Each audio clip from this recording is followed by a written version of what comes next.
Hey everyone! Before we begin today, we'd like to thank our newest patron, Mr. White. Welcome to the team. And now enjoy this week's episode covering Volume 2, Chapters 5 and 6 of Mansfield Park. Listeners, we're recording this in the middle of the Great Bomb Cyclone of 2026, Is it a and bomb cyclone? Mel said it was, but I You don't. know, I mean this in, like, the most loving way possible about your partner. Mel is someone I would trust with meteorology. And you know what? You're right about that. She checks the weather every 5 seconds. I'm not surprised. I feel like if I had 3 different people tell me something about how the weather was, I would trust Mel's word over the other 2 people's. Thank you on behalf of her. But anyway, so there is someone snow blowing outside, and I want to give that caveat, but also I'm sure Graham will make it sound great, but in case you can hear a low rumbling. It is also, the case that we're recording remote, and I have found that apparently my headphones in my apartment are noisy, which is a crazy thing. But if you guys hear clicky clack on my end, apologies. We're all just coping.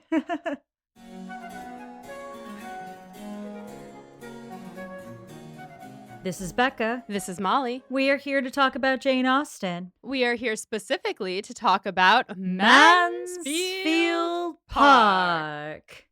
Listeners, if you're new here, I, Becca, have read many Jane Austen novels through my lifetime. And I, Molly, am reading all of her works for the first time through this podcast. If you want to hear Molly read through Pride and Prejudice, Sense and Sensibility, Emma, or Persuasion for the first time, you can listen to seasons 1, 2, 3, and 4 of this podcast, respectively. But that is not what we're doing here today. No, today we are talking about Mansfield Park Volume the Second, Chapters 5 and 6, or if your book is not broken up into volumes, Chapters 23 and 24. He was gone. He's back. He is risen. Not the Henry Crawford Jesus Christ comp. Oh, God. Wow. What a set of chapters. Yeah, I think we're really, as you can see, this is a signal that we're entering a new phase of this book. Yes. I mean, it's volume the second. It's part 2. It's the sequel. It's not a sequel, but this is Mansfield Park 2, Mansfield 2 Park. Henry's return of Henry Crawford. Return of the flirt. The horrible flirt. And you know what? I get it now. Which part? The appeal of the flirtation or the horrible? Well, both. Yeah. There is so much to unpack with Henry Crawford here and how Austen structures the beginning of these chapters versus the end of these chapters and what we're like leaning into in the next sort of era of this story. Mm-hmm. But before we get there, let's just recap where we were. Everyone has left Mansfield Park that was like having a fun time being a theater kid, except Fanny, Mary Crawford, and Edmund. The girls are off with Mr. Rushworth in Brighton. On their joint honeymoon. Yeah. Tom is flitting about London doing whatever Tom does. Or I don't even know if it's London. He's out. He's partying. He's trying to do more theater, I'm sure. Oh, yeah. Yates is gone. R.I.P. King of the world. And instead, what we have is Mary Crawford and Fanny hanging out a lot. And people taking more of an interest in Fanny, both at Mansfield Park and at the parish nearby. And Fanny is invited to dinner with Edmund at the parish house with Miss Crawford and her sister and brother-in-law. Yes. So let's get into these chapters. Yes. So where we are now, Lady Bertram is flummoxed as to why Mrs. Grant would ask Fanny to dinner. And she's like, this is insane. Fanny doesn't want to go to dinner. Do you, Fanny? And Edmund is like, if you say it like that, of course she's going to say she doesn't want to go to dinner. And he says, besides, Sir Thomas is going to be here all evening. Why don't we ask him what he thinks? And Lady Bertram is like, yeah, good idea. Let's ask whether I can do without Fanny. And he's like, no, that's not what I meant. I meant ask him whether he thinks that she should go, like if that's a proper thing to do. And I think he's going to say yes. And she thinks that he's going to be surprised that Fanny was invited at all. When he comes in, Fanny is embarrassed, so she goes away. And Sir Thomas is actually confused as to what the problem is. And Lady Bertram is like, well, obviously Mrs. Grant never used to invite Fanny over. And Edmund's like, okay, but isn't it natural that Mrs. Grant would want to secure such an agreeable visitor for her sister? And Sir Thomas is like, yeah, that makes sense. even if Miss Crawford wasn't there, it would also make sense for Mrs. Grant to invite my niece and your niece to dinner at her house. That's like a compliment. I wanna be as unplugged as Lady Bertram Yeah. from the world. Yeah.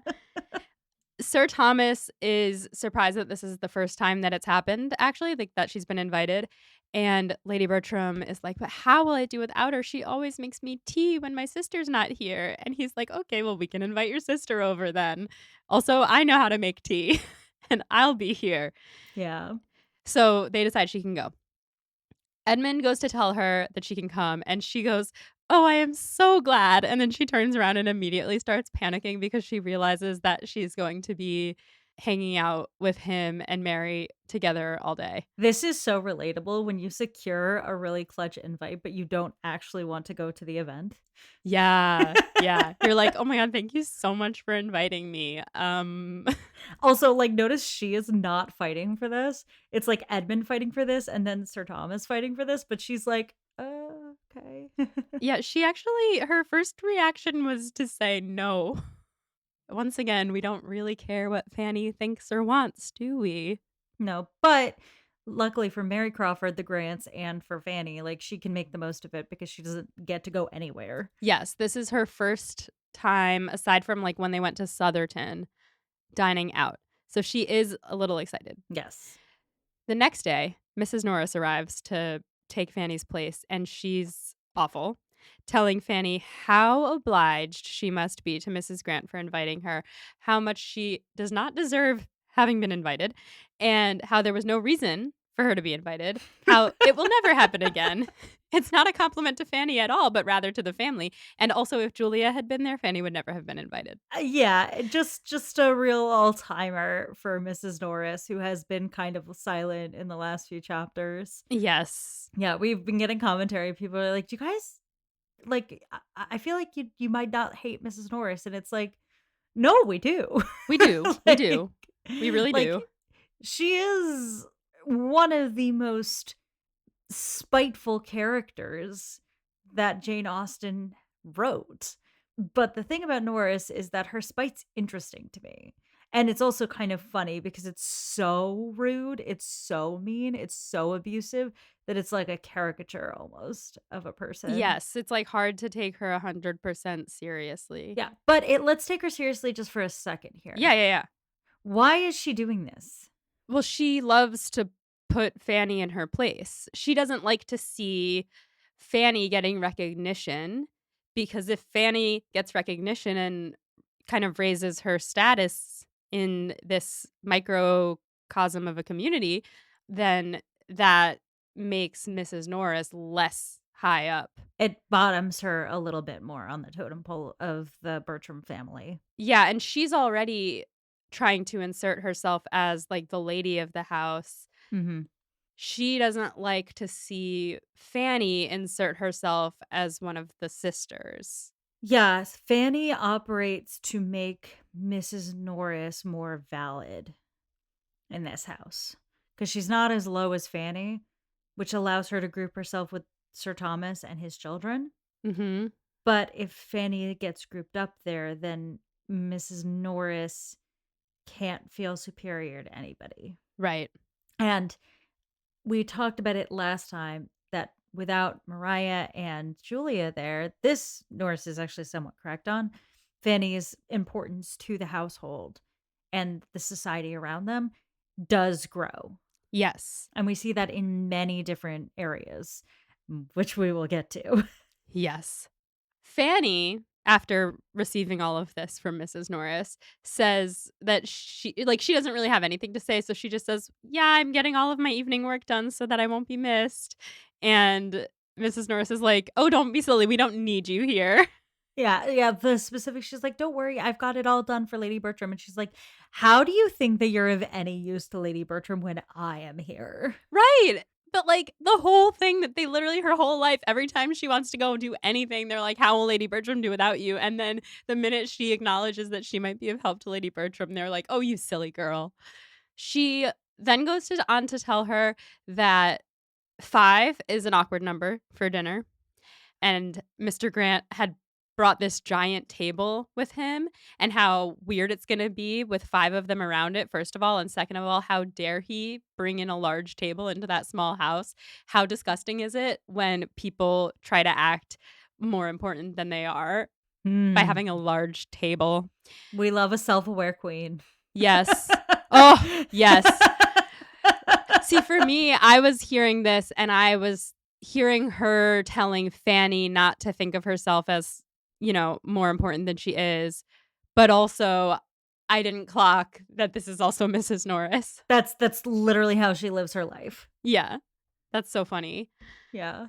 She tells her that she should not put herself forward or give any opinions as if she were one of her cousins, like, "Remember your place, little girl." Always remember your place and your gratitude, Yeah, you must Fanny. be so grateful for your invitation. So grateful for this invitation you do not deserve. She tells her not to take Miss Crawford's place. In that room, like, is Fanny more important than Miss Crawford because she's coming from the main house? I don't know. I think that probably so I think like Julia and Mariah are more important than Miss Crawford. Right. So she's basically saying, like, even though your cousins would be taking the precedence in this situation, you don't take precedence in this situation. Miss Yeah, Crawford has I think precedence. that's what she's saying. I see. Yeah, that makes sense. And then she tops it all off with, "And don't expect a carriage to be sent for you if it rains. You'll figure it out." Drown for all I care. Yeah. But it's made all the better when Sir Thomas immediately pops in and says, "Fanny, what time do you want the carriage to pick you up?" And Mrs. Norris is like, "No, no, no, Fanny can walk." And he's like, "Walk? He's like, "You want my niece to walk?" And this is important. My niece." This is important because he has never given a shit about Fanny before, but his Ever. daughters are gone now. And suddenly it's, "You want my niece to walk to her engagement where people are complimenting my niece by inviting her for dinner?" It's a moment. I mean, it's great for Fanny. She's finally feeling considered. Yeah, she deserves that. But it's also phenomenal in this moment to just have Sir Thomas come in and take a giant shit on Mrs. Norris. Oh, it's incredible. And the fact that he just goes, "My niece walk in this weather," and then just turns to Fanny and goes, "How about 20 after 4?" And she's like, "Yeah, that'll be great." And he's like, "Awesome." And then he leaves and she's like, "Well, I guess he has to order it because Edmund's going." Yeah, yeah. It's incredible. It's such a funny moment. I love it. But Fanny also knows that it's for her and not for Edmund. Yeah, in her heart, which is interesting for her. Also, I feel like to know that because she is not used to having any affection from him. So why now is she choosing to believe that it is for her and not for Edmund? Well, I think the manner in which Sir Thomas went about offering it to her and his insistence, Yeah, I guess if it was for Edmund, he would just send it and have Edmund pick her up. he would have asked Edmund what time it should be ready. Right. And when Norris said Fanny could walk, it wasn't, "No, Edmund's going." It's, "You want my niece to walk." Yeah. So we are continuing to see this shift in Sir Thomas's perception of Fanny, which we'll get to it, but there's a bit of breadcrumbing here happening for Fanny Yes. because this isn't that awesome. This isn't that novel. He's her relative, but she's been treated like fucking Cinderella her whole life at Mansfield Park. And suddenly she's being treated like a member of the household, and it is hitting her in a very specific way. It makes her cry. Yeah. Anyway. Anyway, so Fanny gets downstairs and is ready for the carriage early, and Edmund is on time, and so they leave very punctually, which makes Sir Thomas feel pleased. On the way over, Edmund tells Fanny that she looks nice, and he asks about her dress, and she says, "Oh, it's just the one my uncle got me for Mariah's wedding. I hope it's not too fancy." And he likes it, and he says, "Oh, it's just like one that Mary Crawford has." Becca's face, you guys. I just can't with Edmund. Like, first of all, he's like, brotherly affection, talking about how well you fill out your dress. But you know what? Who else looks hot in a dress? The object of all of my lust. It's just like, Yeah. Damn, Fanny. Come It is on. tough. It's tough. If they were just best friends and it was like I'm picturing like a modern day adaptation where they're just best friends, I could this would be a really dick move and everything that he does would be a really dick move and everything he does is a really dick move. However, also we have to give it to him that they are cousins and they have been raised as siblings, so there's not necessarily any reason for him to think that she's in love with him. I know that, like, I go back and forth on this every day, but I'm no longer pro Edmund, but I've moved on from hating him so much. It's cooled. Yeah. Yeah. Especially because I now have new ideas about Ire. what's gonna happen. Oh. Oh, okay. Okay. Okay. Yeah, just Oh, predictions. that's Yeah. exciting. That's exciting. Yeah. Okay. Okay, so what's about to happen? So they pull up to the parsonage and Edmund sees another carriage. And whose carriage is it? It's Henry Crawford's carriage. It's Henry Crawford's barouche in particular. There won't be just 5 at the table after all. Exactly. There will be a sixth member of the party, and he will be a naughty, naughty boy. He will be a naughty, naughty boy. So Edmund is delighted. And reader, I am delighted as well. Not because I love Henry Crawford, but because this is where things get spicy. This is where things get spicy. We have brought a little bit of zest, and for once, it is not Fanny just observing the spice from the haha. We have Fanny in the mix, getting a little spicy herself. Freaking finally. So we'll get into it, but Yes, we will. yeah. So Fanny is not thrilled that Henry's here because as we know, Fanny hates him. Mhm. But True bitch crackers. yes, but because he's there, there's less reason for Fanny to speak up in the group. Like she is less the center of attention, and therefore she can just observe the party happening around her, which is her favorite way to participate in a party. I have to wonder though, is it her favorite way to participate in a party? I know that she gets really shy when the attention's on her, but she has opinions, and I think she does like to share them. So Fanny, I think like Fanny's young, and we have had characters that are younger than Fanny technically. Like Marianne Dashwood, for example, is younger than Fanny is in this book, but I think that Fanny doesn't know how to share her opinions. She's been told for 10 years, your thoughts don't matter. Yeah. So she might have thoughts, she might have principles. She loves talking to Edmund, but she is not one to share what she's thinking generally, in part because that's how she's been bred, and in part that's her introvertedness coming out at the same time. So it is not instinctively. We all know somebody like this who kind of prefers to sort of be around people but quietly. Yeah. Fanny's kind of like that. She likes to take in the room, hang out at the snack table, find the cat at the party, if you will. Oh, yeah, she's such a cat person. Her loft apartment in New York would be all plants and a cat. Yeah, And so, like, I feel like Fanny's sitting on the floor playing with a cat at every party and just absolutely. quietly observing everybody. Yeah. So everyone wants Henry to extend his stay and send for his hunters. I think that probably means like his gear, his crew, his the people who help him. I think it means his dogs. His dogs. Oh, thank God. I was afraid to venture that it might be dogs because Henry Crawford. Like, does he deserve them? Okay, listen. You and I, prolific god tier dog lovers. We love dogs. And on top of that, it is just true that a lot of shitty people have dogs. Yeah. And it's Jane Austen. The dogs are there. The dogs are Everyone has a there. dog, especially people who hunt. I also I don't know why because like again, we're gonna get into it in like a couple of paragraphs, but I know I'm supposed to be really mad at him and I was, but I'm also like kind of into it.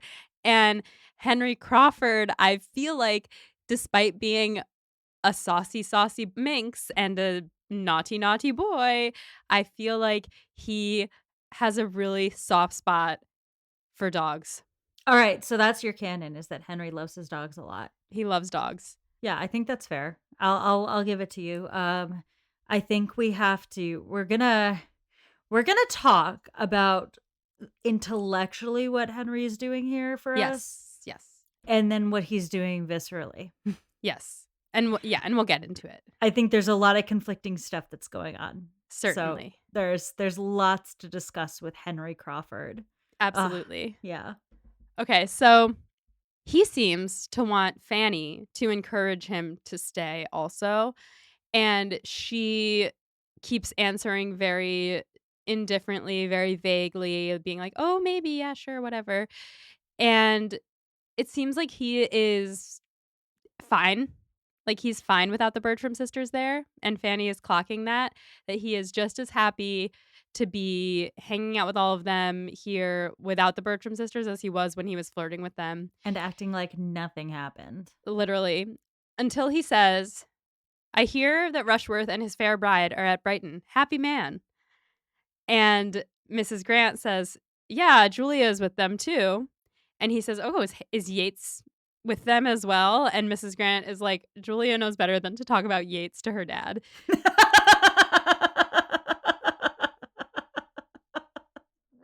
I'm sorry, I'm just remembering the monologue and Sir Thomas coming back from the Caribbean Yeah. to find Yates in his chambers. Oh man, good old Yates. He might be my like king so far in the story. You I gotta love Yates. him. Yeah, Yeah. you gotta love a theater boy. Yeah. Oh, Becca loves it. Sorry, that was a terrible sound for everybody who had to have that in their headphones. Then Henry goes back to talking about Rushworth. Little obsessed, are we?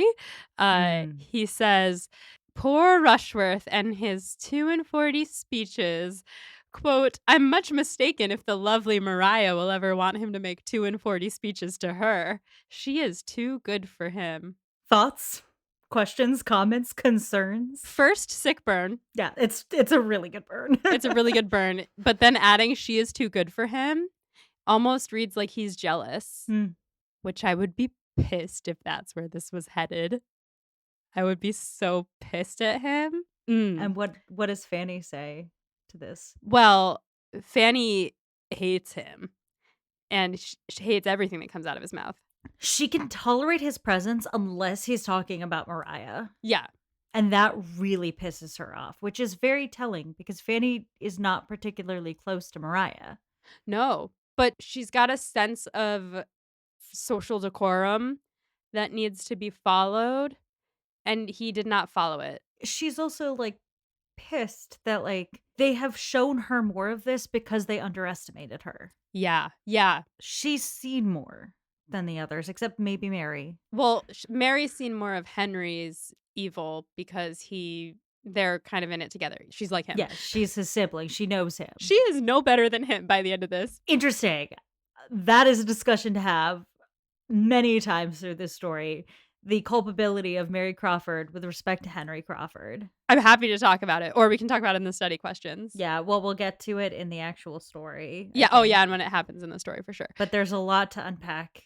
These are really dense chapters. We're going to be here until midnight recording. It's going to be great. I know. But I think it's like basically like Fanny knows Henry's playing with fire, and she's mad at him for how he's talking about playing with fire. Yes. Oh, there's a really good moment where he is talking about how fun it was to be doing theater and how it was the happiest he's ever been. And she thinks to herself, the happiest you've ever been while you were behaving so irreproachably or whatever. Oh, what does she say? Never happier than when you were doing what you must know was not justifiable, than when behaving so dishonorably and unfeelingly.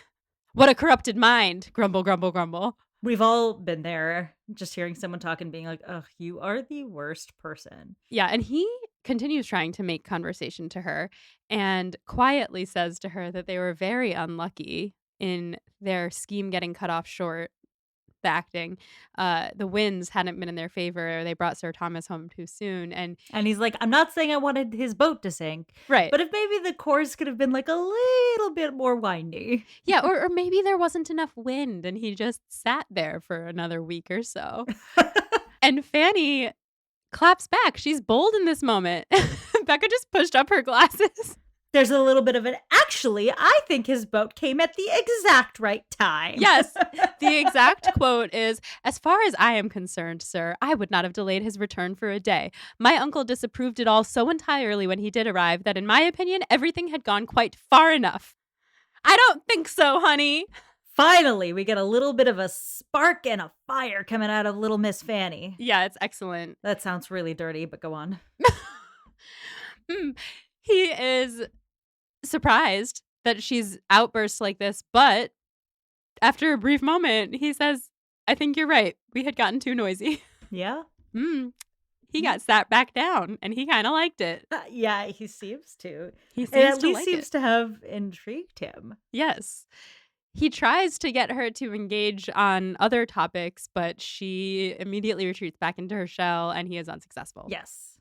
Then Miss Crawford wonders what Edmund and Dr. Grant could be talking about for so long. And Henry says it must be about how to turn a good income into a better income because he is giving Edmund instructions about the living he is stepping into in a few weeks. Hmm. Hmm. He mentions that he hears Edmund will be well off in his new income, in his new living. Plenty income to make ducks and drakes with, is what he says. And I did have to Google drakes, which are, in fact, male ducks. So Mhm. just to keep ducks. Yep. And he thinks that it will all be earned without much trouble. It'll be $700 a year for making a sermon at Christmas and Easter. And he thinks that that's not a lot of work for 700 pounds. But there is also other work, I'm sure, that Edmund will be doing throughout the year. He says that it will be enough for his menu plaisir, which is French for minor pleasures. And Mary laughs at him and says that it always amuses her how people are so easy to, quote, settle the abundance of those with less than them. Essentially being like, oh, yeah, that's more than enough for them to do what they want. Because she would love to see him try to keep his pleasures to $700 a year or 700 pounds. When not with his fucking Baruch Landau. No, he is out of that lifestyle range. Yeah. For sure. He says that may be true. However, Edmund is going to be well off for his birthright and his habit, which everything comes down to. I would not be well off with 700 a year. Edmund will be fine. He'll be 25 with 700 a year and nothing to do with it. Mary thinks to herself that he actually would have something to do with it, but she can't say that out loud. What would be his thing to do with it? Take care of her. And maybe babies. Yeah. You know, a future for them. Married and kids. Yes. Henry says to Edmund that he wants to come to Edmund's first sermon, and he really waxes poetic about it. I have to read it out Yeah, loud. you gotta. He asks Fanny to come with him. He says, should come, I shall come. When is it to be? Miss Price, will not you join me in encouraging your cousin? Will not you engage to attend with your eyes steadily fixed on him the whole time, as I shall do, not to lose a word, or only looking off just to note down any sentence preeminently beautiful? I don't know why him talking about him and Fanny watching Edmund give a sermon feels so suggestive. I think Henry Crawford, for all of his faults, is such a smooth talker. He is very smooth. And it's kind of sexy. It is unfortunately quite sexy. Even at Edmund, it's sexy. Maybe especially at Edmund. Are you shipping? No, but wouldn't that be a fun twist? If Mary ends up with Fanny and Henry ends up with Edmund. Yeah, it's like when twins get married to each other. Ugh. Gross. Anyway, it's kind of hot. And also, the tension is just really high in this moment because he is telling he's saying, like, oh, Fanny and I are going to watch you so closely. And he's trying to be flirty at Fanny, but Fanny, like, really would be sitting there watching Edmund like that. Totally enraptured by the dullest passages of the Bible. Yeah, so she, like, feels red for filth right now. And it's also tense because what it's making Mary feel. Oh, yes. And Mary is seething. She's so vexed, is the word actually that they use, by the realization that Edmund is going to be taking orders so soon, despite the fact that she was supposed to have changed him. Girl, we've learned you cannot change a man unless you're Elizabeth Bennet. Exactly. She thought that if he really loved her, he would never put himself in a situation that he knew she would never stoop to. So he must not have any real attachment to her. And in that case, she decides it's fine for her to be indifferent to him. She can admit his attentions without any idea beyond immediate amusement. AKA, she can continue to flirt, but it doesn't mean anything anymore. Do you think she means it? I don't know yet, but the concept is very Henry Crawford of her. I agree that this is what Henry does. I think it's a little less damaging to Edmund than it's going to be to Mariah or Julia or Fanny because he is what? He is not engaged. Also a man. He's a man. Yeah, in fact, it's probably more damaging to her than it would be to him. Yeah, much more damaging to her. But I think this is her angstily playing, "'Cause tonight will be the night that I will fall for you" on the harp. Sure. She is playing the harp while this is happening, by the way. I think she's just in her feelings in this moment. That's my take on this moment in particular, but it's not clear in the way that Austen writes the text. Yes, I think that she's definitely being angsty and not necessarily making any promises to herself here. But I have new ideas about where she's going to end up that I am shipping that I'll get into in the next chapter. I think that she is in a good place, a good position to hurt this man. I think she wants to hurt his feelings. And I think that at the same time, just to not in defense of Henry Crawford, but I don't think he ever wanted to damage Mariah or Julia's reputation. Like, he may have known that would happen, but I think that he was looking for a good time. He's not being malicious. Similarly, I think that even if Mary can't ruin Edmund's I don't think she's looking to ruin Edmund's reputation. I think she's looking to hurt his feelings. That's fair. The way I read where we are with Edmund and Mary currently is that I think there is genuine feeling on both sides of the Mary Edmund equation. And it is not so clear to me in this moment yet that Henry's had that with Mariah or Julia, you know? Yeah. Well, they've had it with him. Yeah. But yeah. And he was having a good time. But I genuinely think Mary and Edmund are courting each other. Yeah, but she's mad at him now. She's very mad at him. The problem, and I think the thing that keeps chipping away at their romance with each other, is a fundamental mismatch in deeper values. And right now, what we have seen is that every time they are reminded of that with each other, it chips away a little at the foundation of love that they have between the two of them. Mm-hmm. And this is a really big chip off that block. Yes. That Edmund might be taking orders within a few weeks. Yes. And taking on a salary that will not satisfy Mary Crawford. And he thinks he can change her to tolerate that salary. She thinks she can change him to demand a better salary. They're getting reminded once again that they just don't agree on what they want in their lives, no matter how attracted to each other they are. Yeah. It's an important moment for them. Which is, I understand angstily playing the harp over that. Absolutely. However, I disagree with everything else that she thinks and feels in this moment because it's pretty fucking shallow. Yeah, and also he told you a million times who he is and what he wants, and you just keep thinking that he will change for you. Don't ever try to change a man, ladies. Yeah, you can't fix him. Unless you're Lizzie Bennet. Unless you're Elizabeth Bennet, and then you can probably fix him. Okay, so chapter 6 or chapter 24, depending on if you have volumes or not. By the next morning, Henry has decided that he is going to spend 2 weeks in Mansfield.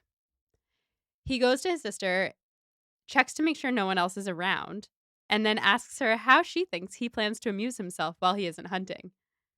And she says, well, you'll probably walk and ride with me. And he says, that will only exercise my body. I need to exercise my mind.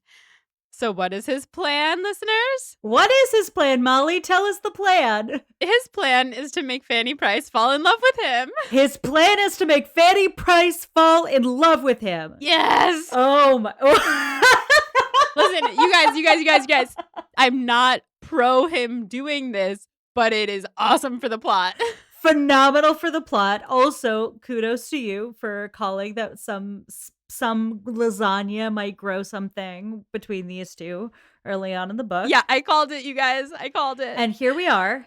And what we have seen is that Henry Crawford has now set his sights on Fanny Price. Yes. Wow. Let's get into it. Yeah, let's unpack this. Let's unpack. Mary is like, can't you just be satisfied with literally both of her cousins? Like, you've already done this. Yeah, Mary clearly does not want this to happen in this moment. Also, because like that's her only friend right now. Imagine having a brother like Henry and being like, dude, I just made this friend. Come on. Terrible. He says no, he cannot be satisfied until he makes a small hole in Fanny Price's heart. Weird way to put it. And also like a little vicious. It is. It's accurate for what he is going to do if he is going to make her fall in love with him and then break her heart. There will be a small hole in her heart. He says, listen, you must not have noticed because you see her every day, but Fanny got hot. And she also got 2 inches taller, probably at least. Not true, but she did get hot. And the way that he describes her in this moment does make me think that he sees her as more than just hot. And I want to read it. Yes, please do. Okay. When we talked of her last night, none of you seemed sensible of the wonderful improvement that has taken place in her looks within the last 6 weeks. You see her every day and therefore do not notice it, but I assure you she is quite a different creature from what she was in the autumn. She was then merely a quiet, modest, not plain-looking girl, but now she is absolutely pretty. I used to think she had neither complexion nor countenance, but in that soft skin of hers, so frequently tinged with a blush as it was yesterday, there is decided beauty. And from what I observed of her eyes and mouth, I do not despair of their being capable of expression enough when she has anything to express. And then her air, her manner, her tout ensemble is so indescribably improved. She must be grown 2 inches at least since October, and then she's tall. It's just like, so like he has been paying attention, and it's not just about, it's mostly about her body and her face, but it's also about like, oh, she has thoughts to express. He hasn't fully seen how many thoughts she has to express yet, but he's noticed those things. So we know from Edmund in the last set of chapters saying in the least charismatic way possible that Fanny has grown up and gotten a little hotter recently. Yes. If you recall. Your uncle He's like, thinks your you're uncle hot. wants to tell you how hot you are now. Compare that to this just for a second. Like, one of them has game. And one of them has no game. Nothing. But there is a mix going on here, and Mary calls this out. How much has Fanny's appearance changed? Canonically it has. But how much is it that Mariah and Julia are gone and that Fanny's a little mean to him? A lot of this chapter is just him having a kink for someone being mean to him. Yeah, I mean, Fitzwilliam Darcy could never. No, I mean, it's not even just specifically that she's mean to him, because Fanny is never really mean. It's that Fanny is uninterested in him. And she's not going to agree with everything that he says. We have learned about Henry Crawford that hot energy rolls off this man in droves, and that he loves this about himself, and that he uses it to his advantage to have fun and play games. And he is rolling this hot energy off himself towards this little 18-year-old girl, and she's hitting him back with like, what are you doing? Yeah. And that is intriguing to him, because usually women fawn over him, like Mariah and Julia. It's a nice contrast. It's a lovely contrast. It's also, I will say this, we all know this man. Oh, yeah.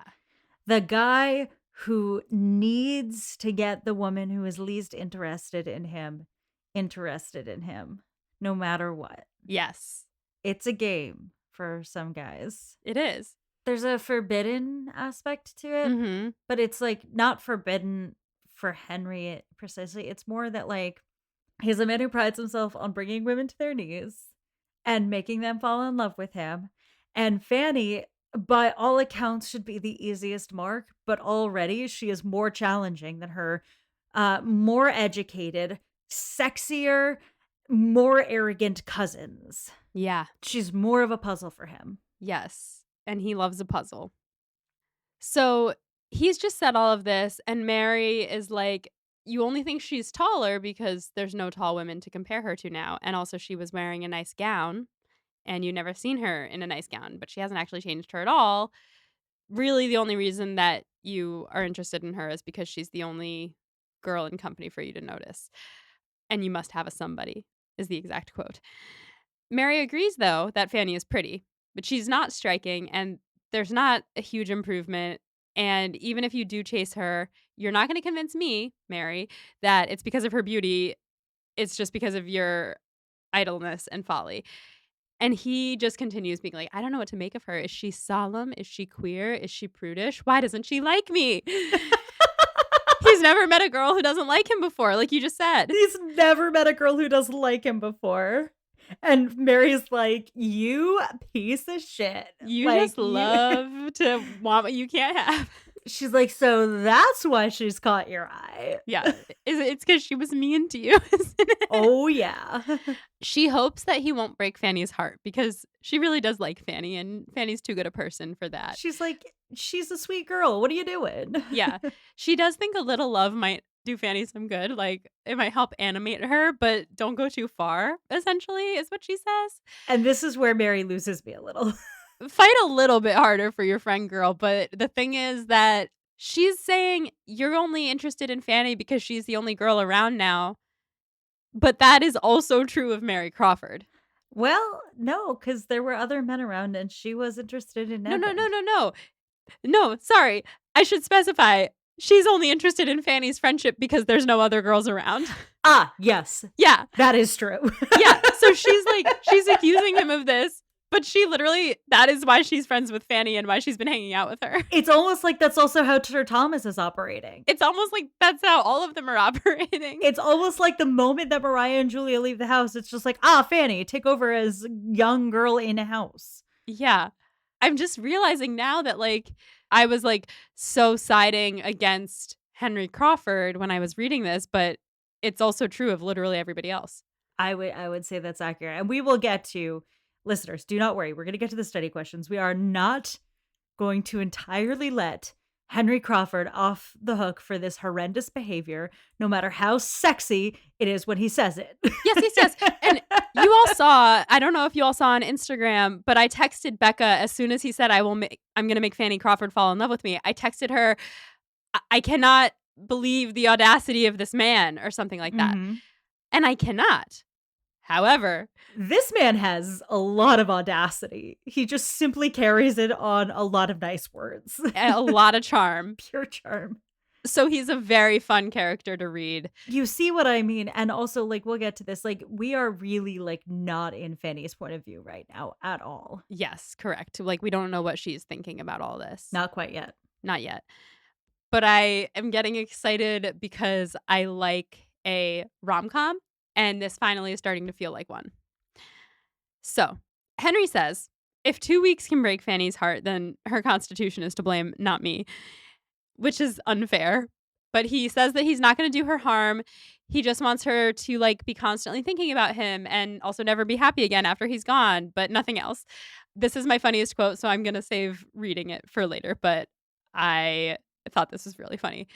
And Mary sarcastically is like, oh, you are moderation itself, and then tells him that she sees Fanny often, so he's going to have plenty of opportunities to make an impression on her. And that's it. She just leaves Fanny to her fate of being preyed upon by this man. Much like she did to Mariah. Yep. During Lover's Vows. Oh, Mary. Oh, Mary. Wonderful play. Yes, excellent play. Go see it on Broadway. Yes. So Jane Austen in her rocking chair comes out, first person. Turns to the camera And says, while there are doubtless unconquerable young ladies of 18 who would never be persuaded into love against their better judgment, I do not think Fanny Price is one of them.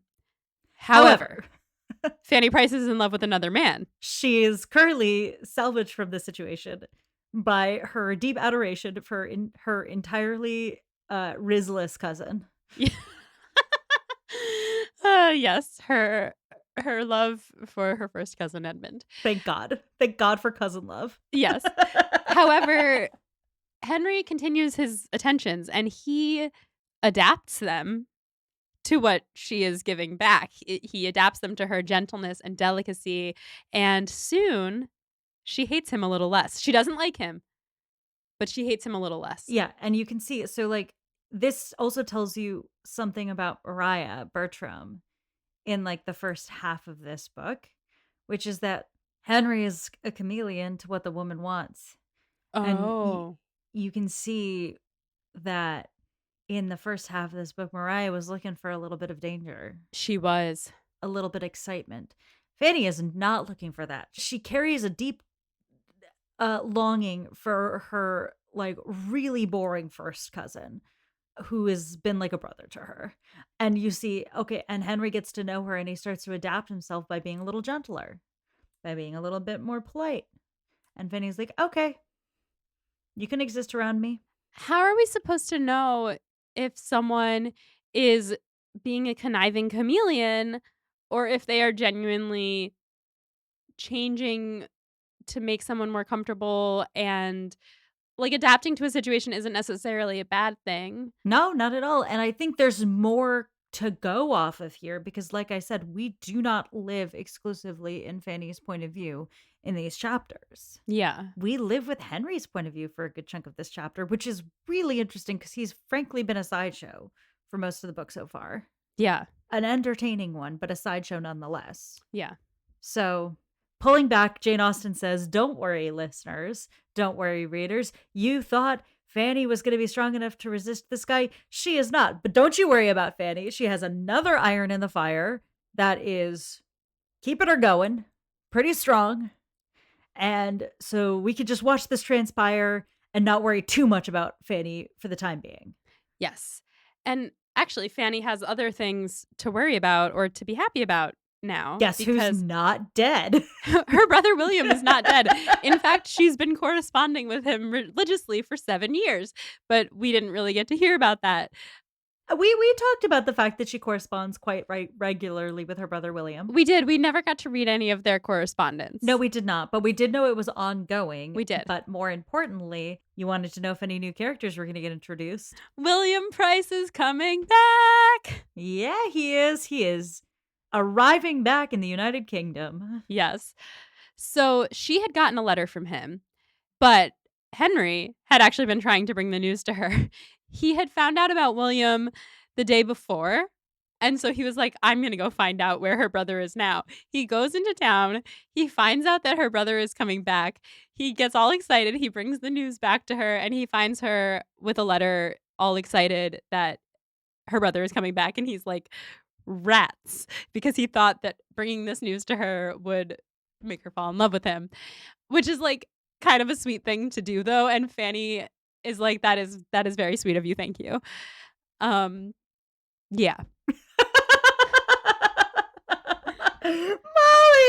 What? I'm a sucker for him. You're I don't a know sucker. why is this I mean, happening? there's a lot of hot energy, but we're gonna like it is a lot of effort to go through just for a little game of flirtation. Yes, exactly. And also like it's kind of perceptive for him to like she's talking about her brother. He finds out he's like, "Oh, that her brother lights her up. Let me go find out where her brother is." And then he like relies on a relationship with the admiral that he had built over time and how he always gets the news from this guy and he's like, "I'm going to go find him." And All to get Fanny Price to be a little bit more in love with him. yeah, it's like almost like it's almost like he wanted to make her happy. Almost. Anyway, she recognizes that it was very sweet of him and she even warmly thanks him because she's in such a flutter over her brother coming home that she can't be timid, which she normally is. So, William is coming to them. It's going to be the first time she's seen him in 7 years. 10 days later, she is anxiously awaiting his arrival. She's like walking up and down the stairs. She's waiting in the hallway. He arrives and everyone goes away to give them a moment alone so that she is the person to greet him, which is very sweet. Just like gonna pull you back and not to make you cry right now, but like in the first chapter of this book, she was crying in this home without a friend in the world, and all she wanted was her older brother. Here he is. It is really sweet. And I'm really happy that he finally gets to come. And there is, like, this sadness that's tinged with it, though, because she hasn't seen him in 7 years, and there's this quote that says, "Before the disappointment inseparable from the alteration of person had vanished, and she could see in him the same William as before, and talk to him as her heart had been yearning to do," gives kind of the vibe of, like, the Moscow of her memory doesn't exist anymore, the William of her memory is gone, it's been replaced by this, like, man who has been to sea and has seen the world and has been fighting potentially, and he's still her brother and she still loves him, but she has to change her expectations of who he is or what he is. Yeah. And I'm sure it goes the other way too. She was the little sister who was also the oldest, leading all of his younger siblings around in Portsmouth. And now she is this elegant, educated, accomplished young woman. Yeah. And I mean, listen, she's not as accomplished as a Mariah or a Julia, but she is certainly much more accomplished than he is used to. And so they're a little different, but they are the same in their And souls. if he knew how she was treated, I think he would burn this place to the ground. Well, you get a hint of that. When do we get a hint of that?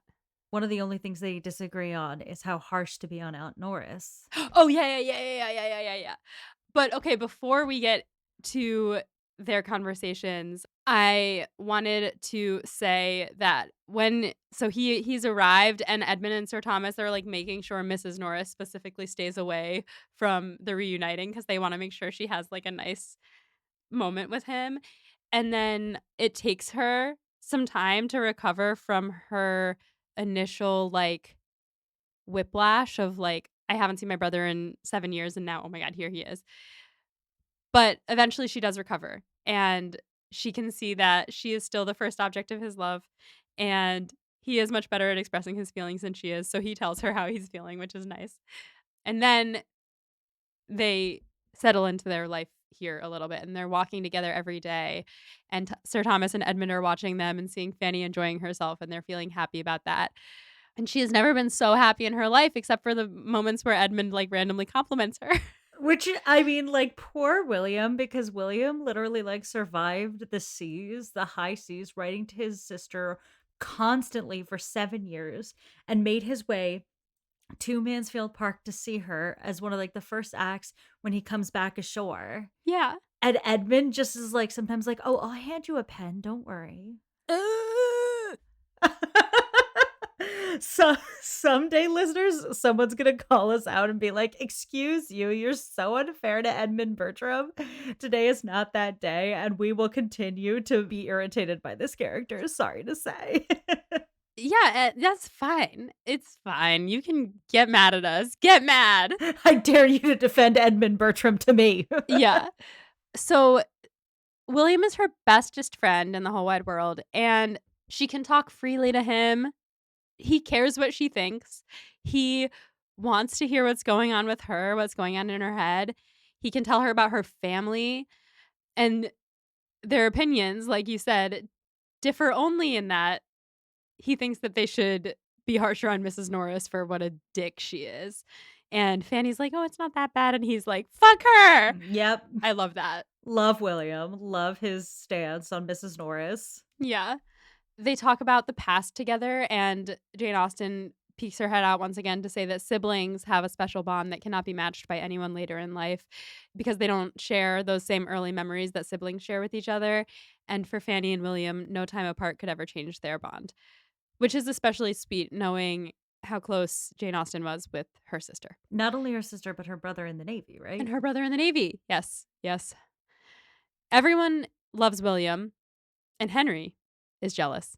Dun dun dun. I think it's really important to read through how he talks about her when she's with William. Yes. Okay. An affection so amiable was advancing each, in the opinion of all who had hearts to value anything good. Henry Crawford was as much struck with it as any.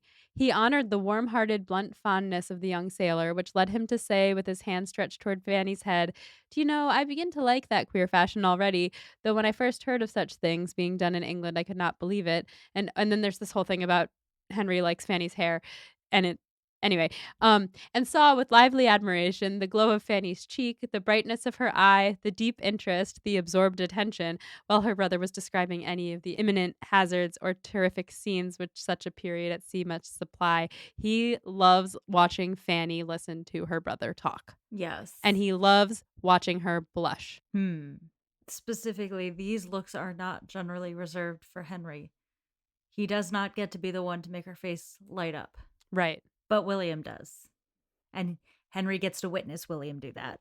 And it changes Fanny And that makes him jealous. and intrigued. It's funny that it's her brother that he's jealous of. I mean, here, let's like maybe just like take a minute to like talk about this with Jane Austen because like William's her brother. He is the most important person in her life. The second most important person in her life is her surrogate brother, who is also her first cousin and her everlasting crush. And the two get compared pretty constantly, which is awkward.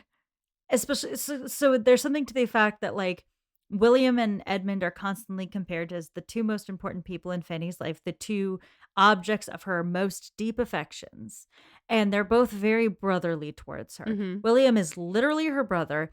Edmund is kind of like her brother, except he's her first cousin who was raised like her brother and also her love interest. Like it is dicey, Jane. I have notes.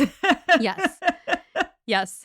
That being said, the actual interactions between William and Fanny in this chapter are so heartwarming and so well rendered that I am completely fine with it, as long as they are not actively compared to Edmund too hard. No, and I think also, like, what Henry is getting jealous of is not necessarily William, but more the way Fanny is opening up to him, and he wants Fanny to open up to himself. Everyone wants to be looked at a certain way, and Henry Crawford has sworn off love at this point, but Fanny is a reserved person who does not let herself open up to many people. We know, like, as human beings alive today, and we haven't had many opportunities to talk about love and how this relates to our experiences in life, but we know what it means to see someone talk about something they love, to see someone be with someone they love. It doesn't have to be romantic to be powerful. And what Henry is observing is Fanny's presence with someone she loves, her animation talking about things she loves with a person who cares about her. And I understand exactly what Henry's thinking about. It's not that he thinks that Fanny is in love with her brother, it is that Fanny is coming alive with her brother there, her brother who has been gone at sea for 7 years, who she has not seen for 7 years, and who is reawakening parts of herself that she's had to shut down in front of most people in her life. That is what Henry is observing. That is what is intriguing him right here. Yeah, And I think Jane Austen does render that in a way that I personally feel like I understand and see. totally, and he watching her do that increases her attractions for him also. So, there's this quote that I wanted to read, and I'll just read it. He was no longer in doubt of the capabilities of her heart. She had feeling, genuine feeling. It would be something to be loved by such a girl, to excite the first ardors of her young, unsophisticated mind. She interested him more than he had foreseen, which I think is cute, but a little offensive because, on the one hand, he is seeing the actual depth of character that she has and that she has feeling and emotions and thoughts and things that she cares about, like you were just saying. And on the other hand, he's like, yeah, and I'd be the first person to ever make her fall in love with me. Not expecting that she could possibly have already had that experience, which she very much has. Yeah. Like, oh, she's so little and young. This goes to the intersection of what's happening here, which is, I think, really, really fun to read because it is equal parts abhorrent and enrapturing. Like, he is objectifying her. There is we'll get into it a little bit more in the study questions. There's not enough that we've discussed the class dynamics of what Henry's doing here and what it might mean for a girl like Fanny to think she caught the affection of a man like Henry. There's not enough discussion of the way that Fanny has been toyed with everybody in her life for her whole life. She has been a pawn. She's been tossed from place to place. She has not been given the capacity to be seen as a fully realized human being with feelings. So it is demeaning for him to be like, yeah, who would have thought Fanny's this like complex, engaging person? At the same time, so few people see Fanny as a complex, engaging person. Right. And we are human beings, you and me. We are women of flesh and blood.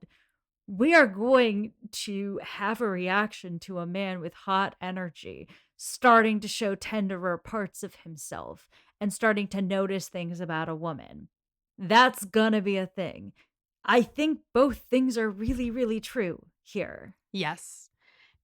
And I have thought of what trope this is and what trope I want it to be.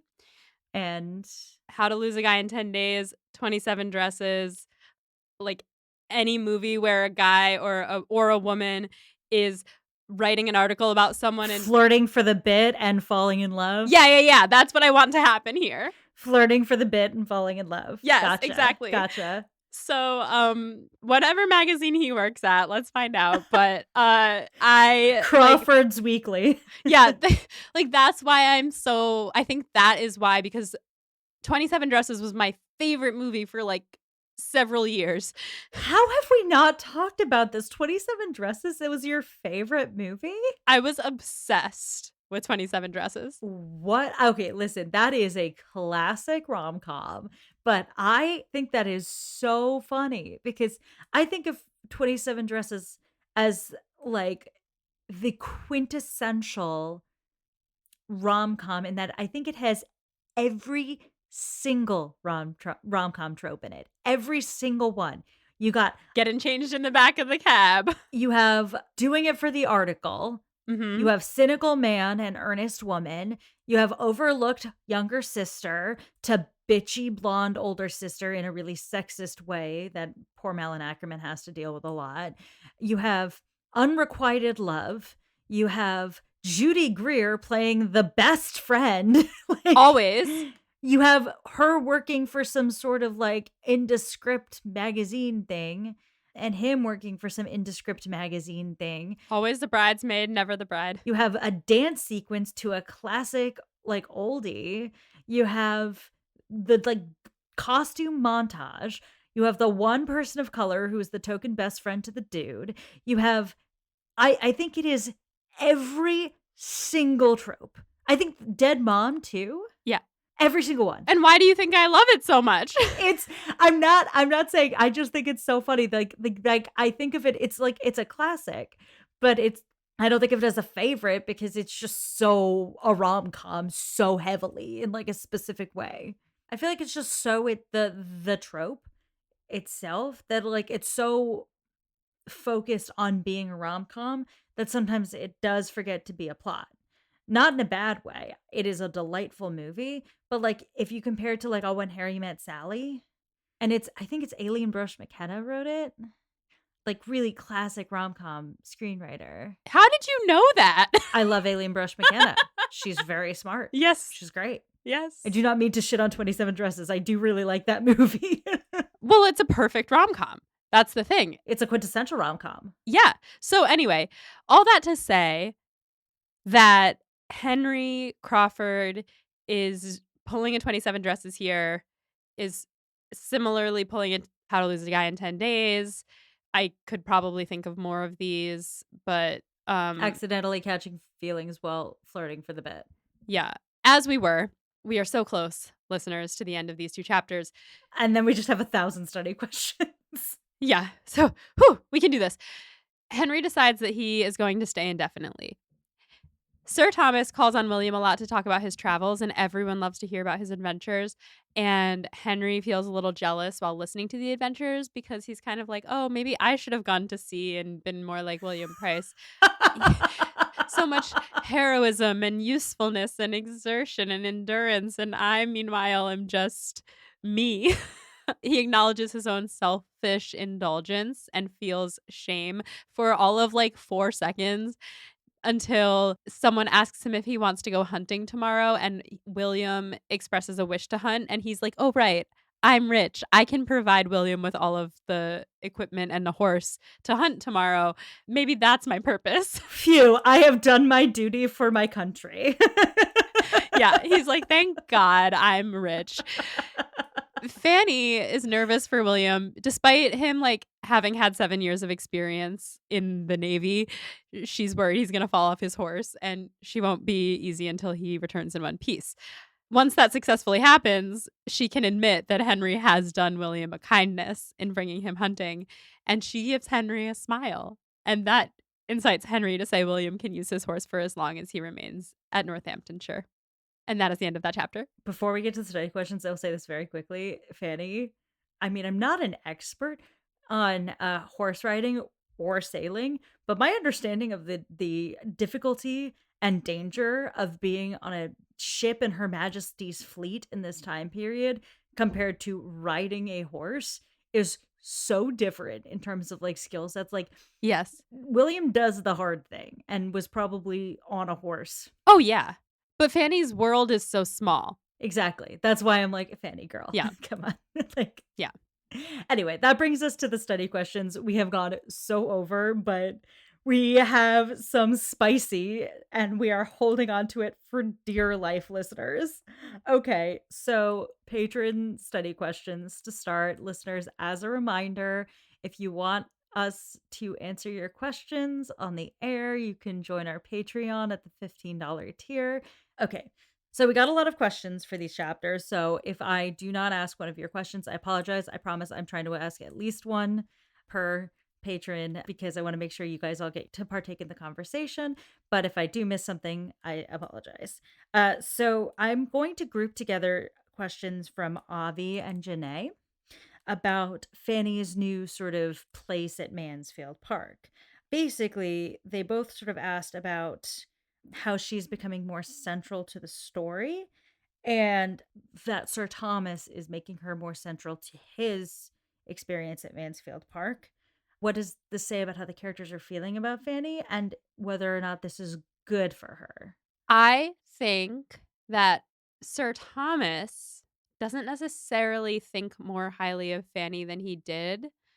Like, I don't think that he has clocked that he was ever a bad uncle to Fanny, but I think that now that she is the only young woman in his life, he's just placing his affections on her, but I'm not getting the sense that he, like, specifically loves her or anything, but at the same time, there are several moments where he's watching her and he's proud of her for being on time for the carriage, and he watches her walking with her brother and seeing how happy she is, and that makes him feel good and happy for her and proud of her. So, I think that he's starting to notice her more, and Yeah. that will make him probably think highly of her because she is a good person and also shares a lot of his values, and he's never noticed that before. She's literally raised herself in his image because she thought that she had to earn her place here, and has never gotten his approval from him. So, I think that he might not yet think more highly of Fanny than he did before, but he has definitely become kinder and more affectionate towards her, and he definitely will start to think highly of her, I think, when given the opportunity. Worry about what happens when Julia comes back, but we'll talk about that another time. And then as to whether her more central position at Mansfield is a good thing, I think it I think it is. Except for the fact that it has put her in the line of fire for Henry Crawford, which is probably a bad thing. Yeah. I have two things to add here that I think go off your very astute observations. One is I still feel very strongly that Sir Thomas's experience in Antigua started to muddle the class distinctions for him. Yes, yes, yes, yes. The question is really like how deep that goes. But right now, while his daughters are gone and Fanny's been so pleasant and she wasn't involved in the play, this is like a perfect time for him to kind of feel like she's with him in his home. In terms of whether or not this is positive, you said basically like they have formed her with their morals and they've treated her poorly. I think Jane Austen wants us to be judging the Bertrams pretty hard. And I think there's a real question of how much of a reward it is for Fanny to rise to the top of a bad system. Mm. Oh, no. I'm just planting that right there. Yeah. Much to consider. Much to consider. Okay. So, next question, we're going to do Linnea. Linnea asks at the end of chapter 5, Mary's in the same position as Mariah. She expected her lover to do what she wanted, but he didn't. How do their reactions compare/contrast? So Mariah reacted by getting married to another man. She sure did. Yeah, and to be fair to her, she was already engaged to that man. Was she engaged? We never mentioned it. Yeah. So she reacted as like, I'm gonna get my bag, live as well as I can, and not give him the satisfaction of having broken my heart. However, I'm also gonna like act like it never happened. Mary is angry at him, but at this point has not said that she is going to go flirt elsewhere. She still wants to flirt with him. She still wants to hang out, but she's claiming that it's not going to mean anything to her right now. And we haven't seen them interact since that night. So I don't know how far she's going to take her flirtations and whether she's going to hurt him. But I think it's funny. It's not funny, but like Mariah and Mary played opposite roles kind of in the downfall of their relationships because Mariah got duped by a man who she thought loved her and was going to change her situation and like was going to propose to her and she could leave the man that she didn't love. Mary is the one orchestrating the breakup in her mind. Yeah. I mean, I think nothing is going to be more rash than marrying another man just to say fuck you to your ex. But once again, one that you were already engaged to. Yeah, you were sure engaged to him, so that does change the calculation slightly. But still, and I do think that angstily playing the harp at least is, and forswearing the man for now is a better reaction than that. Not a great reaction, but also like neither one of them was reasonable in thinking they could change the man. I think what Mariah was asking for was a bit more reasonable. On the one hand, yes, and then also the men's offenses were very different.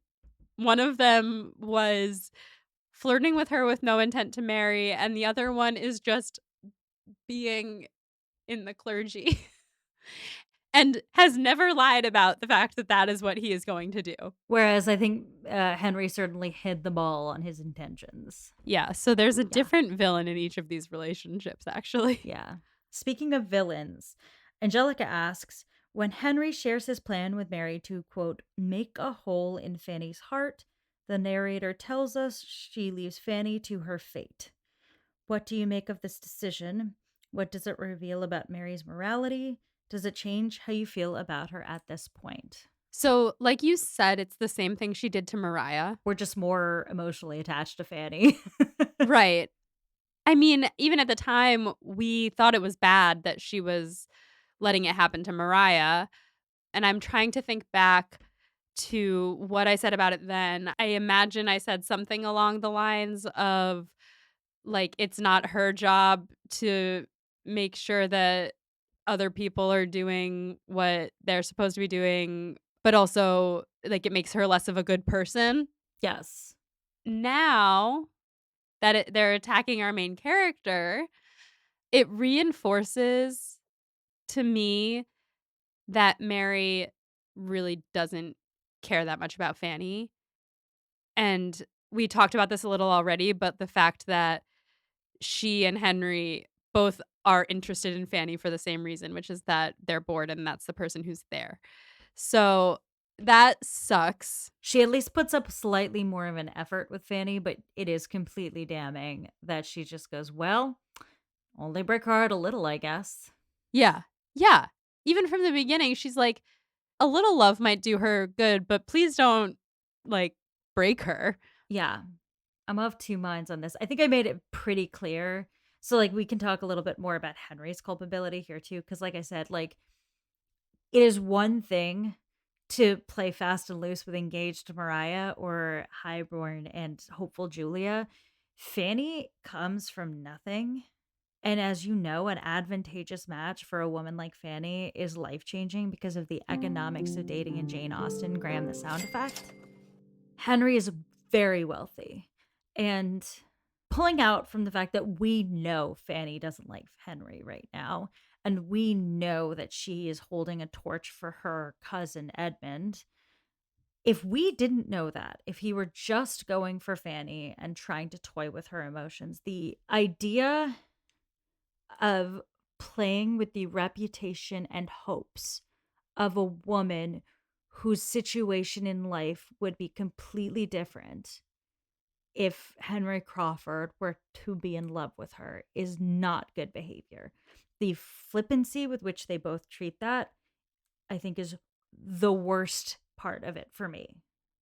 That being said, that being said, as I have said, I find Henry very engaging in these chapters.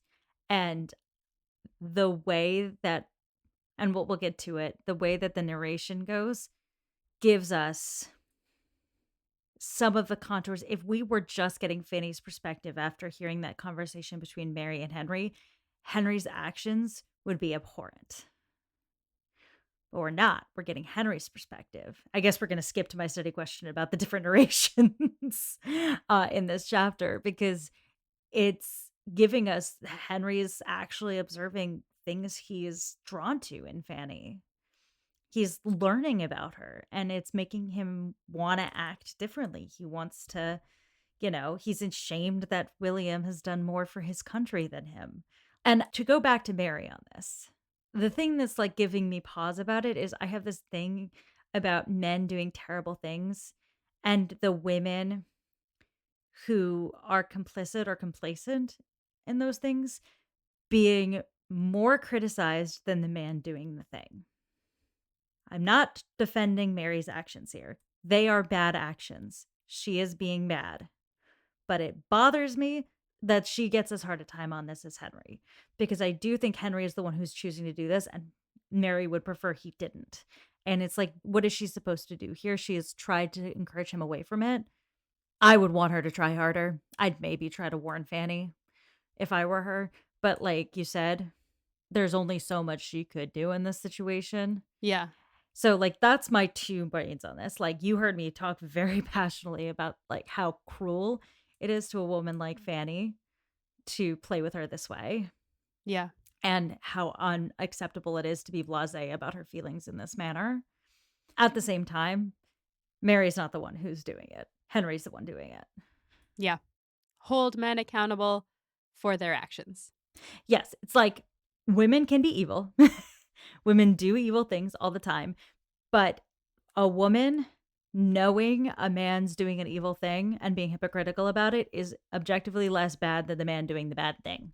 Yes. Also, yeah, Mary Crawford's own evil actions are not really, she's not being evil of her own volition. Mary Crawford's sin at this point in the book, and it's not, I don't want to like discount it because it is a problem, is a real loose relationship with what is morally and socially acceptable. Yes. She is deeply charming. She is not a monster. Yeah.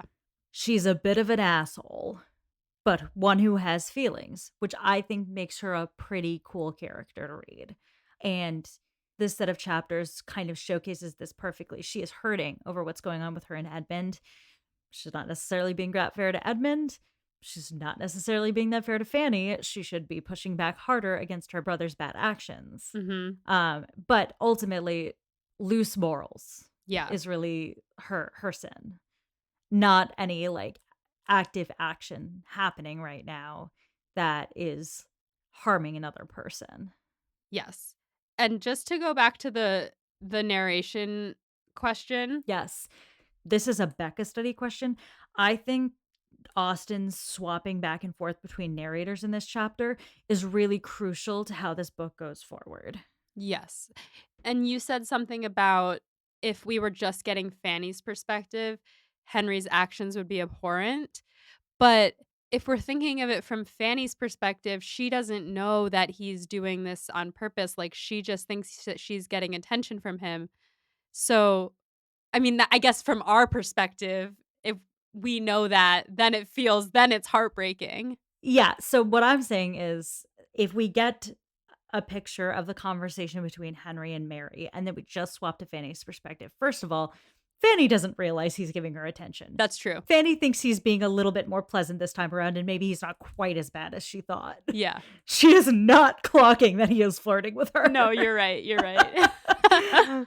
But if I'm reading this chapter and I'm not getting what Henry's thinking in these chapters, then what I'm thinking is this manipulative son of a bitch. You're right, you're right, but because we got his perspective, there's that pull of like, "Oh, wait, he thinks that she's smart and pretty?" He noticed the blush on her cheek and thought, my God, what it would be like to be loved by this woman. Yeah, okay, yeah, that's hot, that's hot. Yeah, so it does, Yeah. like it gives us also, like, mixed feelings about him as the reader, and we don't have a bona fide villain except for Mrs. Norris. Yeah. Mrs. Norris is taking the cake for like one note character. Like she's just going to be bad the whole time. Yeah.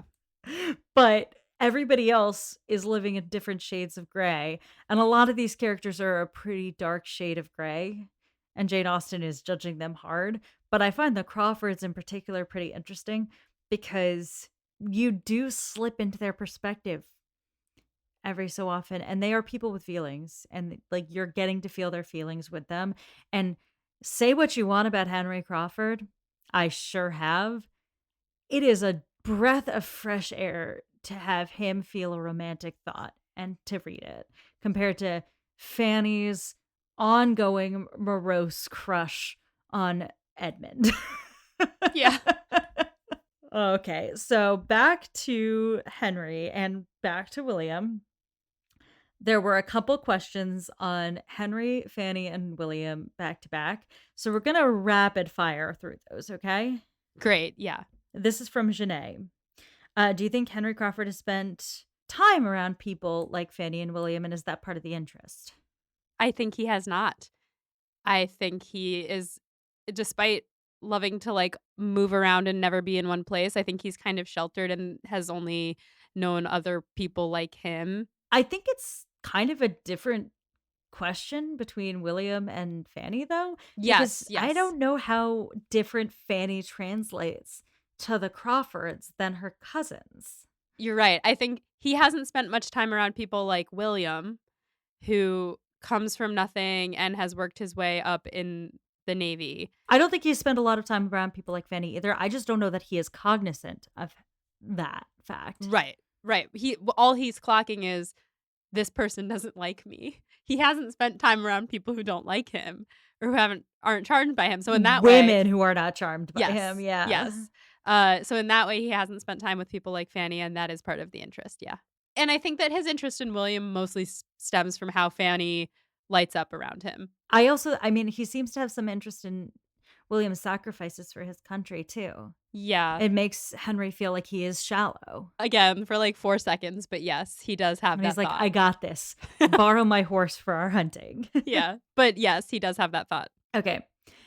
From Angelica, Henry is envious of William's honorable and natural claims to Fanny's attention. What does this reveal about his motivations and how Henry understands love? Oh, that's interesting because, yeah, Fanny loves William, and he thinks, "What would it be like to be loved by a woman like that?" But it's not the kind of love that he's looking for. But I think that he might, and this is rapid fire thoughts, but maybe he doesn't he's never really experienced love outside of familial love, so he doesn't know what he's looking for. Well, if you recall, one of the first interactions we had between the Crawford siblings, like way back at the very beginning of the book, was Henry talking about how useless marriage was Oh, and how yeah. boring Yeah. all of this is. And suddenly he's looking at Fanny, look at William, and saying, what would it be like to be loved by that woman? He's never wanted that before. He hasn't, like, officially has said, that's not my bag. Hmm. Oh God, Molly. Interesting. Yes. Interesting. All right. This is also from Angelica. There are a ton of sibling sets in this book, and in most Austen novels. We finally see Fanny and William together in these chapters. What do you think Austen is doing with so many sibling sets in this book? And do you think it's intentional? Yes, I do think it is intentional. And it is a lot of sets of siblings that well, I guess Edmund and Tom and Mariah and Julia are all siblings, but they kind of come in pairs. And we get to see opposites amongst the siblings, or not opposites, but see how their upbringings have kind of grown on each of them. So same with them, same with Fanny and William, and how they were born at the same level and have changed as they've grown up. Mariah and Julia are kind of like 2 sides of the same coin, and then Mary and Henry are obviously very similar in a lot of ways, and it's definitely intentional and a comment, I think, on not, like, nature versus nurture per se, but, like, how our upbringings can shape us and how much of our, like, intrinsic selves affect how we turn out and how much of that is from an external force. Yeah.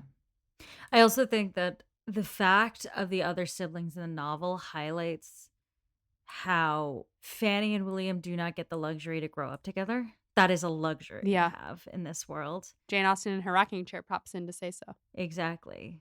And I think the gratitude that they get to have any time together is part of the relationship between the two of them. And again, I think this is, we talked about this a little bit.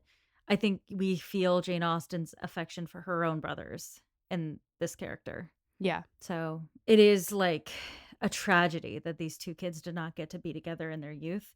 You have your Henry and your Mary, very close siblings who kind of get up to be gay and do crime together, essentially. Yeah. Oh, oh my god, they would be. And then you have like the lack of love that is like palpable amongst the Bertram siblings. Julie and Mariah have some affection for each other, but we saw how thin it was when you put one man in the mix. So it like the fact that these two only get these brief stints together is the tragedy of the class distinction between these characters. Mhm. Okay. I have one Becca study question I'm going to end it on before we go to the standbys. How sincere do you think Henry is at this point? I think Henry sincerely wants to make Fanny fall in love with him. He is sincerely bored, but I also do think that everything that he is saying that he's seeing in Fanny is true, and I think that he is recognizing that. I don't think he is sincerely looking for love or, like, a relationship at this moment, but I do think that he is in danger of falling in love with Fanny because this is ultimately a romance novel, partially, and partially because the way that he talks about the way that her face lights up when she blushes, when she talks to her brother, when she yells at him, he is interested in her, like the book says, more than he expected he would be. Funniest quote? Okay, this is Henry. No, I will not do her any harm, dear little soul. I only want her to look kindly on me, to give me smiles as well as blushes, to keep a chair for me by herself wherever we are, and to be all animation when I take it and talk to her. To think as I think, be interested in all my possessions and pleasures, try to keep me longer at Mansfield, and feel when I go away that she shall never be happy again. I want nothing more. Questions moving forward? How long is William going to stay? Obviously, I want to know if Henry and Fanny are gonna fall in love. And oh my god, I didn't even say my prediction, which is when William showed up, I wanted to call that I think Mary and William are gonna be a thing. And I said that early on. I don't remember why I said that early on, and I don't remember if it was Mary that I was talking about, but I definitely talked about William as a love interest for someone. And now I think I said that anyway. Now I definitely think William and Mary, that I think he might be her rebound, but, and then that would be sad for William for sure, but that's what I think at this current juncture. So is that gonna happen? And those are my questions. Who wins the chapters? William. Let's give it to William because he showed up and he made Fanny really happy and he's not dead and we're happy about that. But also honorable mention to Henry Crawford because he did work his charms and it did work on me a little bit. So All right. I think that's very valid, very fair. thank you. Listeners, that concludes this episode of Pod and Prejudice. For next time, listeners, we're going to unsurprisingly read the next two chapters of Mansfield Park, chapters 25 and 26. Or if you're in a volumed book volume, the second chapters 7 and 8. Molly, are you ready? Maybe. Well, until next time, stay proper And lend someone a horse. Do your part. for your country. Do your thing for your country. Lend someone a horse. Pod and Prejudice is edited by Molly Burdick and audio produced by Graham Cook. Our show art is designed by Torrance Brown. Our show is transcribed by SpeechDocs Podcast Transcription. For transcripts and to learn more about our team, check out our website at podandprejudice.com. To keep up with the show, you can follow us on social media at Pod and Prejudice.